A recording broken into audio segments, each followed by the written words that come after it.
Es para mí un honor el poder participar en este foro y estoy muy agradecido por ello, no solo por ello, también porque es una oportunidad más de aprender y aumentar mis conocimientos, cosa que he podido comprobar durante muchos años de colaboración con la región de Latinoamérica. El agua en España es un tema principal, es un tema material. Voy a compartir pantalla.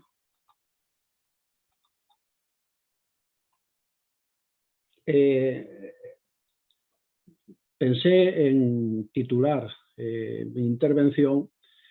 como la crisis en la gestión de los recursos hídricos y poner a España como caso paradigmático. Y aclaro que no tanto porque el modelo esté en pleno de éxitos, sino en la otra acepción que puede tener el término de paradigmático, y es que es un conjunto de ejemplos, unos a seguir y otros a no seguir. España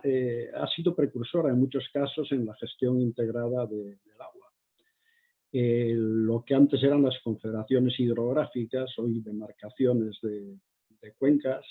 llevan años funcionando, alguna como la del Ebro, uno de los ríos principales, es centenaria. Ha habido muchos hitos en esta gestión integral del agua, la mayor parte de ellos en la última década del siglo pasado y principios de esta, una ley de aguas, un libro blanco del agua que supuso un enorme esfuerzo por poner en claro toda la problemática, un plan hidrológico nacional controvertido en algunos de sus aspectos, como era el trasvase del Ebro, que yo participé, y que fue sustituido por otro programa que era el del agua, que creo que en otros foros posteriores trataremos algunos temas de esto. A pesar de toda esa historia, lo cierto es que sigue habiendo graves problemas y el lema de estos foros de Hablemos del Agua, yo en el caso de España lo formularía como hablemos de la crisis del agua, de la crisis de los recursos hídricos. Hay un notable deterioro de las masas de agua,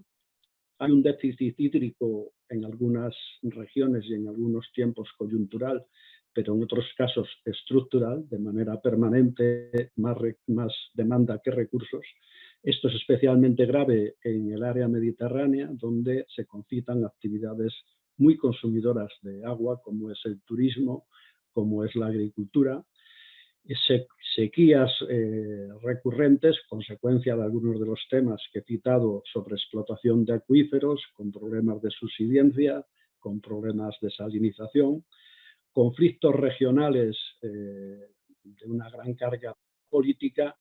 y una politización del tema, que a mí no me gusta hablar de politización en un sentido peyorativo, pero en este caso, en muchos casos, sí que serviría esa concepción de politización tan negativa.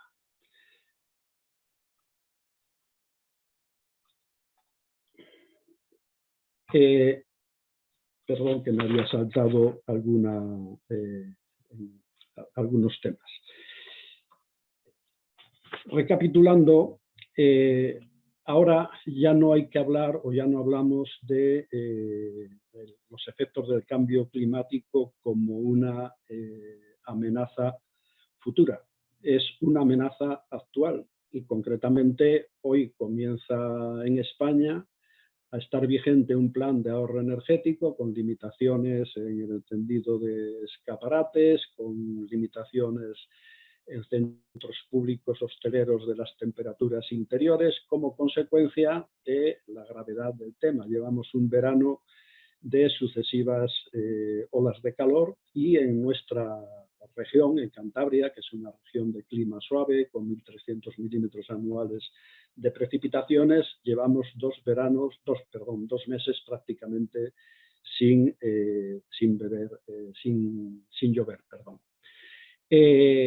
Preveyendo todo esto, ya en el año pasado, en la Ley de Cambio Climático y Transición Energética, se estableció que era necesario elaborar una estrategia del agua para la transición ecológica. De esto es de lo que vamos a hablar hoy. Justamente hace unas semanas el Ministerio de Transición Ecológica y Reto Demográfico ha presentado sus orientaciones estratégicas para cómo afrontar este reto del cambio climático en el aspecto concreto de la gestión de los recursos hídricos y en relación con esa exigencia que marcaba la ley anterior. Y en la buena manera, y no sé si me estoy anticipando a otra diapositiva, pero bueno, daría igual, el último informe del Panel Internacional del Cambio Climático ya establecía que el problema iba a ser especialmente grave en las cuencas mediterráneas, que va a haber, o que está habiendo, vaya, un cambio radical en el comportamiento hidrometeorológico. Algunos dicen que es que llueve distinto. Pues sí, llueve diferente, y lo cierto es que va a cambiar el patrón de precipitaciones. En unos sitios va a aumentar, en otros va a disminuir, pero ciertamente todo ello va a tener como consecuencia una disminución de los recursos hídricos disponibles, un aumento de las sequías, un deterioro de los ecosistemas hídricos. Recordando lo que hablaba antes Jorge en su muy buena exposición, yo veo un problema, y es que en el caso, y no es que esté simplificando el problema en el que trabajan, pero pienso que las previsiones, los pronósticos en lo que se refiere al mar y el cambio climático están más consolidados o son más certeros que en el caso del régimen pluviométrico. Es difícil en el ámbito espacial y temporal el poder determinar cuál va a ser la intensidad y también el cambio temporal en ese distinto régimen de precipitaciones, lo que obviamente tiene unas consecuencias tremendas a la hora de determinar las posibles respuestas de resiliencia. En el caso del mar, para el litoral español, el Instituto de Hidráulica Ambiental de nuestra universidad hizo un magnífico trabajo en el que estudia cómo va a cambiar la altura de las olas, su dirección, cómo va a afectar eso a la superficie de playa, cómo va a afectar a las obras de defensa marítima, etc. No va a ser tan fácil hacer eso en el caso del agua, en el caso de las cuencas hidrológicas. Nosotros no tenemos un río sin orillas como el suyo, el río de la Plata, como dice en su obra el magnífico escritor Saer, pero incluso una cuenca muy inferior como es la del río Ebro tiene suficiente dimensión territorial para que esos cambios sean muy diversos en distintas zonas. Realmente esa estrategia que antes decía que se acaba de lanzar sigue en la línea de la Agenda 2030. Lo que se pretende es garantizar la seguridad hídrica, alcanzar un buen estado de calidad ecológico de las masas de agua, es decir, todos los objetivos ambientales ligados al agua, así como impulsar los aspectos sociales del desarrollo sostenible. En la intervención previa de Luis hizo alguna mención que me recordaba este aspecto. Y yo suelo recordar en mis intervenciones que cuando en un momento en la Unión Europea se hizo un alto en el camino para ver cuál había sido la efectividad de los distintos planes ambientales,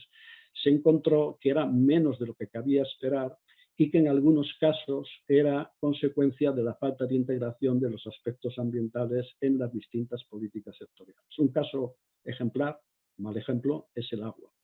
En Europa sucedía que, por una parte, la política agraria común, una política importantísima que mueve millones de euros, establecía unos criterios, unas programaciones que realmente iban en contra de los objetivos y que se pretendían con la política hídrica. Lo que hace falta es reformar las distintas herramientas, los distintos instrumentos en que se apoya la Agenda 2030 en general y en el caso español en su adaptación en particular. el Pacto Verde Europeo, que tiene establecido como objetivo una neutralidad de emisiones para el año 2050, la estrategia de biodiversidad de la Unión Europea y su adaptación a España, con un interés fundamental en recuperar la calidad de los ecosistemas hídricos y los beneficios asociados que pueden prestar estos ecosistemas, la Agenda 2030 de la ONU, la Estrategia Española de Economía Circular y el Plan Nacional de Adaptación al Cambio Climático. ¿Qué acciones se van a desarrollar, se están desarrollando en función de esas herramientas que acabo de citar? Pues hay unas que son, y Lautaro lo decía, en el ámbito de la gobernanza, apoyarnos en el marco normativo y política de la Unión Europea y especialmente en la muy importante Directiva Marco de Aguas, que la nueva planificación hidrológica tenga en cuenta los impactos del cambio climático y cómo adaptarse a ellos, incrementar la seguridad hídrica, avanzar en la financiación, y hay otras de estas acciones que están en esta diapositiva y en la siguiente, que están más centradas en aumentar la disponibilidad de recursos hídricos, hacer una gestión más eficiente de ellos y aumentar una calidad. Una parte es, y lo acabo de citar, una recuperación de los ecosistemas hídricos, las riberas, los humedales, el alcanzar ese buen estado ecológico de las masas de agua, y no me refiero solo al estado físico-químico, utilizar recursos alternativos, fundamentalmente la reutilización de aguas residuales urbanas depuradas, también la desalación de agua de mar y el importantísimo problema del drenaje urbano, de las aguas de escorrentía urbanas, del drenaje urbano sostenible. Hay que avanzar en el saneamiento y depuración de las aguas residuales, un problema muy grave que se está traduciendo en una mala calidad de los acuíferos por la contaminación de nitratos, es la contaminación difusa, en parte como consecuencia de la escorrentía agrícola, pero también fundamentalmente por la gestión muy negativa que se hace de destierro de las explotaciones ganaderas. La importancia de estos temas es tremenda y puedo poner un ejemplo que recurro mucho a él en mis clases. Yo me encargué de redactar el plan de saneamiento de uno de los ríos de nuestra región, que es un río con una alta calidad, salmonero, y donde suponíamos que el principal problema era alcanzar un nivel de oxígeno disuelto adecuado a las exigencias de esta especie tan selectiva. Pero cuando hicimos el diagnóstico previo de cuál era la situación de esta cuenca hidrográfica, nos encontramos con la gran sorpresa de que mientras el oxígeno disuelto no estaba por debajo de los niveles críticos, había una concentración de componentes amoniacales altísima, que no se correspondía con las cargas contaminantes de la población urbana. La fuente era otra, que era la mala gestión de los residuos ganaderos. Y la trascendencia de este tema es que un proyecto de saneamiento y depuración de aguas urbanas que iba a costar del orden de 90 millones de euros, al final no lograría los objetivos de calidad si no se solucionaba ese problema de contaminación difusa. Hay que tratar de avanzar en la gestión de las inundaciones, del riesgo, como decía Lautaro antes. También en el riesgo de sequías hay una directiva europea en este aspecto con sistemas de detección de alerta temprana. Y en suma, he hecho un breve resumen de esas acciones que complemento con este cuadro esquemático. Hay que soportar esta estrategia en un refuerzo de la capacitación, de la formación, loable labor la que está haciendo el Instituto en ese sentido. Nuevas herramientas o que la etapa anterior de planificación hidrológica en España no tenían tanta importancia es cómo procurar que haya una recuperación de costes y unos modelos de financiación justos, equitativos. Alinearse con ese Pacto Verde Europeo que decía antes, el Plan Nacional de Adaptación al Cambio Climático, que de hecho es el que ha justificado la estrategia que estoy presentando, y tecnología, nuevas tecnologías, gestión inteligente del agua urbana. En Santander hemos tenido un buen ejemplo.